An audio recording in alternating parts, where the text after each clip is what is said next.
Dolors Blanes Roqueta, i treballo aquí que fa 11 anys. Aquí fem moltes coses, entre revistes per Agustini, venen al país de Mèxic, i som molt feliços quan vinc aquí a treballar.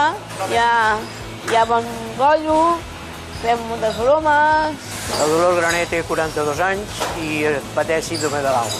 Llavors, per nosaltres, pels pares d'aquest col·lectiu, lògicament és una tranquil·litat i un orgull que estiguin en aquest centre, ja no solament pel tema econòmic i pel tema de la jubilació i el tema del retiro, sinó per estar dintre del seu ambient, dels seus companys, dels seus amics. És l'emoció que tenim de veure que realment els esforços que han tingut no han sigut en va i que elles pot tenir una possibilitat de seguir endavant fins al final. Llavors és molt important que hi hagi centres de treball, d'empleo d'aquestes característiques, perquè ells d'aquesta manera tenen un impàs en el qual acaba una vida, una etapa de la vida, i en comença una altra. D'això ja fa 54 anys, que eren 7 persones, actualment hi ha més de 1.000 al davant i al darrere del projecte, de les quals 650 són amb discapacitat, 580 d'elles amb discapacitat intel·lectual d'especial dificultat.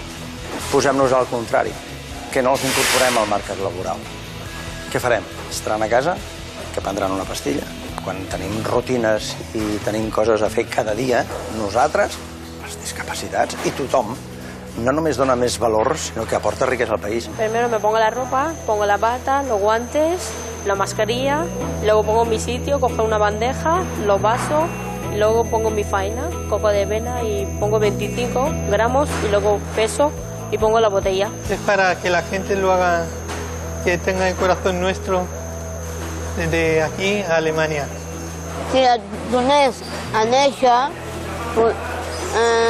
volia estar treballant aquí feliç.